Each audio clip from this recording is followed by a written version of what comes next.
China has outlined a 4-point proposal to stabilize the Middle East and safeguard shipping through the Strait of Hormuz. Foreign Ministry spokesperson Guo Jiakun said on Tuesday that the plan calls for peaceful coexistence, respect for sovereignty, adherence to international law, and balancing development with security. The announcement follows President Xi Jinping's call with Saudi Crown Prince Mohammed bin Salman, stressing the need to maintain normal passage through the vital waterway. Beijing's intervention comes amid renewed tensions as a fragile US-Iran ceasefire next expiry. In the same briefing, China criticized Japan's revised defense export rules, warning of remilitarization. Under the new framework, equipment will be classified simply as weapons or non-weapons, raising concerns about arms transfers in special circumstances.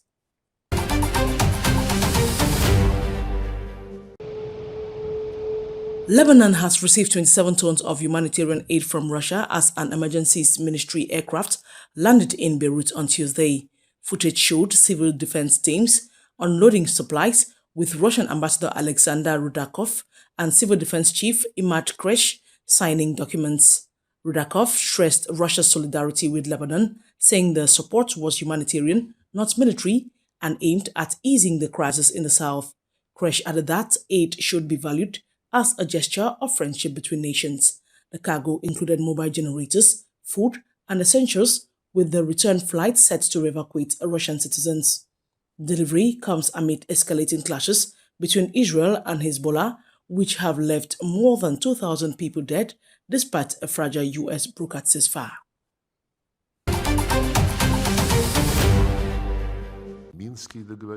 Russian Foreign Minister Sergey Lavrov says Washington offers promises and threats to Tehran, but no concrete facts on resolving the conflict. Speaking Tuesday after talks with Libya's acting Foreign Minister Tahir al-Bahr, Lavrov warned Iran has already fallen into the trap of false assurances, citing the stalled 2015 nuclear deal.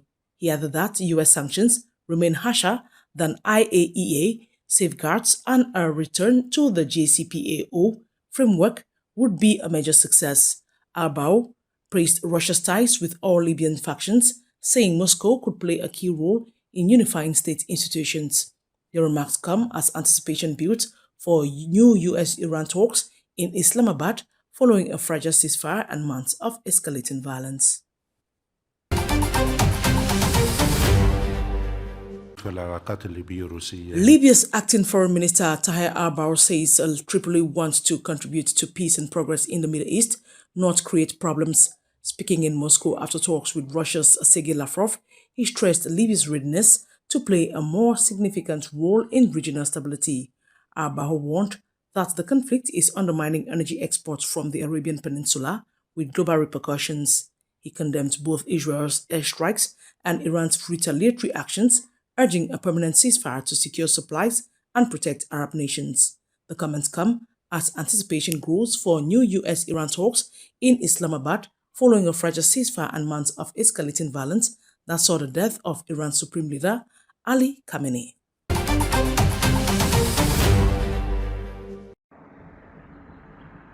Thick smoke blanketed Bucharest on Monday after an explosion at the CET Vest thermal power plant sparked a massive fire.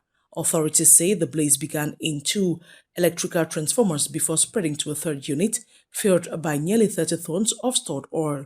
Firefighters battled hazardous conditions without robotic support, deploying dozens of specialized machines. The incident caused a brief voltage drop across the city's power grid. Emergency Chief Raid Arafat confirmed the fire was extinguished by 1 a.m. local time, with cooling operations underway.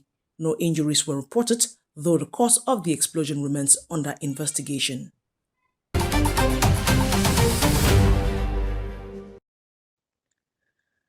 Mexico is reeling after a deadly shooting at the ancient pyramid of the moon near Mexico City on Monday. Authorities say 27-year-old Julio Cesar Jasso Ramirez opened fire from atop the UNESCO World Heritage Site, killing a Canadian woman and injuring 13 others before fatally shooting himself. Officials revealed the gunman carried weapons, cartridges, and documents referencing the 1999 Columbine massacre, suggesting psychological issues and influence from past attacks. Witnesses reported hearing him invoke Columbine during the assault.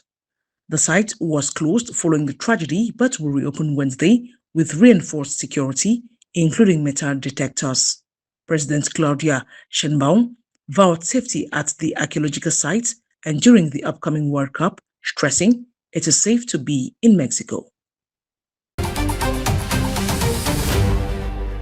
The Kremlin says it is up to Ukraine to decide whether Russian oil will resume flowing through the Druzhba pipeline to Hungary. Presidential spokesperson Dmitry Peskov said on Tuesday that Moscow remains technologically ready, but accused Kyiv of blackmail after supplies were halted in January. Hungary, under outgoing Prime Minister Viktor Orban, blocked EU sanctions and loans to Ukraine, demanding the pipeline be reopened. His successor, Peter Magyar, inherited the dispute as Budapest faces pressure over energy security. Peskov also confirmed Russia will take part in consultations on the next UN Secretary-General, praising IAEA Chief Rafael Grossi as a respected candidate. The Druzhba pipeline, long a key route for Russian oil to Central Europe, remains at the center of political and economic tensions.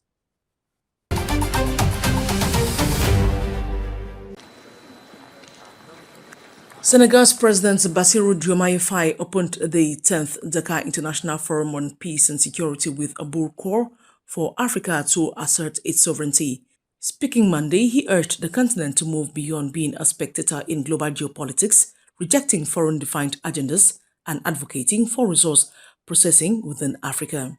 Mauritanian President Mohamed Ould Ghazouani cautioned that full independence is illusory, stressing resilience, while Sierra Leone's President Julius Maada Bio pledged ECOWAS would focus on prevention and electoral integrity. Held under the theme, Africa Facing the Challenges of Stability, Integration and Sovereignty, this year's forum marks the first edition organized without French involvement, underscoring a shift toward African-led dialogue.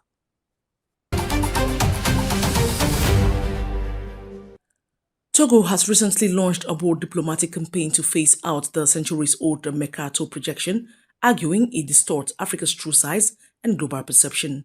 Backed by the African Union, the country is preparing a draft resolution for the UN General Assembly in September, calling for maps that reflect real land areas. Experts note that Africa, often shown as similar in size to Greenland, is in fact 14 times larger. Foreign Minister Robert Dussey is leading the push to replace the Mercator model with equal area alternatives like the Equal Earth projection. Supporters say the move could reshape education, policymaking, and global awareness, ensuring Africa is represented with accuracy and dignity.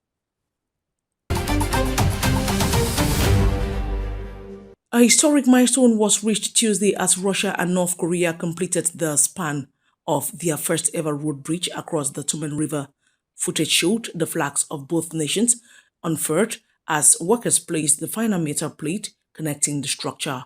Russian Transport Minister Andrei Nikitin hailed the project as strategically vital for both economies and societies. Chief Engineer Viktor Timonov noted DPRK workers were encountering this construction technology for the first time, expressing gratitude to Russian specialists. More than 70 workers and 13 machines have been involved, with a checkpoint under construction at Kasan.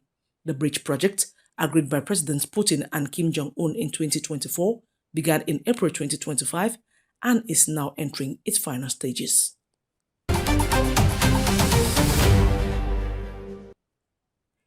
Beijing will host the second World Humanoid Robot Games from August 22 to 26, showcasing cutting-edge advances in embodied intelligence. Organizers made the announcement at a press conference in Beijing on Tuesday. The 5-day event, as the National Speed Skating Oval features more than 30 contests split between competitive sports and real-world scenarios. Athletics, football, gymnastics, martial arts, and even tug-of-war will test robot agility and teamwork, while scenario-based events place robots in factories, hotels, homes, and hospitals to demonstrate practical skills.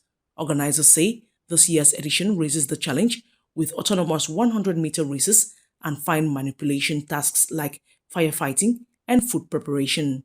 Officials highlight the games as a platform to accelerate innovation, talent development, and industrial application, pushing humanoid robots from demonstration tools toward practical productivity.